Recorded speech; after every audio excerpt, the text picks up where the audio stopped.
தடயம் 2.5 நேயர்களே வணக்கம். நான் உங்கள் தடயம் பாபு. 2026 தேர்தல் நெருங்குது. தேமுதிக எந்த பக்கம் நெருங்குதுன்னே தெரியல.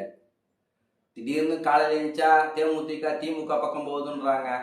அப்புறம் சாயந்தரம் பார்த்தீங்கன்னா தேமுதிக அதிமுக பக்கம் போகுதுன்றாங்க. அப்புறம் அடுத்த நாள் பார்த்தீங்கன்னா தேமுதிக விஜய் கட்சி கூட போகுதுன்றாங்க.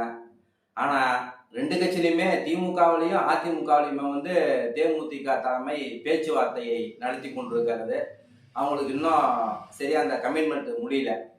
இதுக்கிடையில பார்த்தீங்கன்னா அதை திமுக தலைமையும் அதிமுக தலைமையும் தன்னுடைய கூட்டணிகளை இறுதி செய்யாமல் இன்றைக்கும் காத்து கொண்டிருக்கிறார்கள். எதுக்காக? தேமுதிகவாக. தேமுதிக அவர்கள் எதிர்பார்க்கிற தொகுதிகளையும் ராஜ்யசபா எம்பி சீட்டையும் யார் தருவாங்கன்னு பார்த்துட்டு இருக்கிறாங்க. இப்போ எம்எல்ஏ சீட்லாம் ஒன்றும் பிரச்சனை இல்லை, அதெல்லாம் கொடுத்துருவாங்க. 6, 7, 8 அது கொடுத்துருவாங்க. பணம் ஒன்றும் பிரச்சனை இல்லை, தேர்தல் செலவு பணம் கொடுத்துருவாங்க. ஆனால் அந்த ராஜ்யசபா சீட்டு அதுதான் இப்போ பிரச்சனை. அவங்க கூடுதலாக பாஜக தலைமையில மத்திய அமைச்சர் பதவி வேணும்னு கேட்குறாங்க. உங்களுக்கு அது வாய்ப்பு இருக்கான்னு பார்த்தா வாய்ப்பு சுத்தமாக இல்லை. அதாவது மறைந்த திரு கேப்டன் அவர்கள் இருக்கும்போது தேமுதிகவினுடைய செல்வாக்கு என்பது தனி. அவர் அண்ணன் கேப்டனுடைய மறைவுக்கு பிறகு இன்னைக்கு இருக்கிற தேமுதிகவினுடைய செல்வாக்கு என்பது தனி. ஆகவே அவங்களுடைய வாக்கு சதவீதம் இன்றைக்கு குறைந்திருக்கிறது.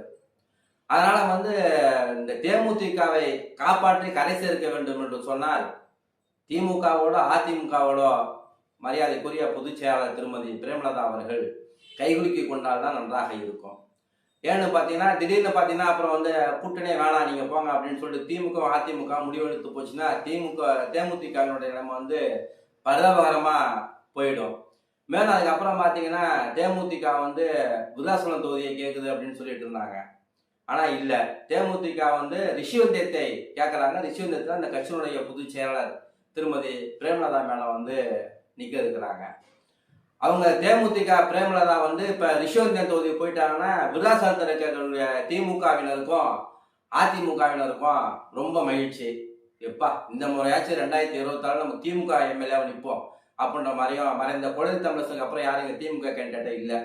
அதனால பிரேமலதா ரிஷிவந்தியம் போறது உறுதியானா விருதாசலம் தொகுதி கண்டிப்பாக திமுகவுக்கு ஒதுக்கப்படும். ஆனா காங்கிரஸ் இழுபறி இருக்கு, அது என்னன்னு தெரியல. குடும்பமான வரைக்கும் திமுக நண்பர்கள் பேசக்குள்ள அவங்க என்ன சொல்றாங்கன்னா 90% இந்த முறை கூட்டணி கிடையாது, தொகுதி திமுகவுக்கு தான் தொகுதி அப்படின்ற மாதிரியும் சொல்றாங்க.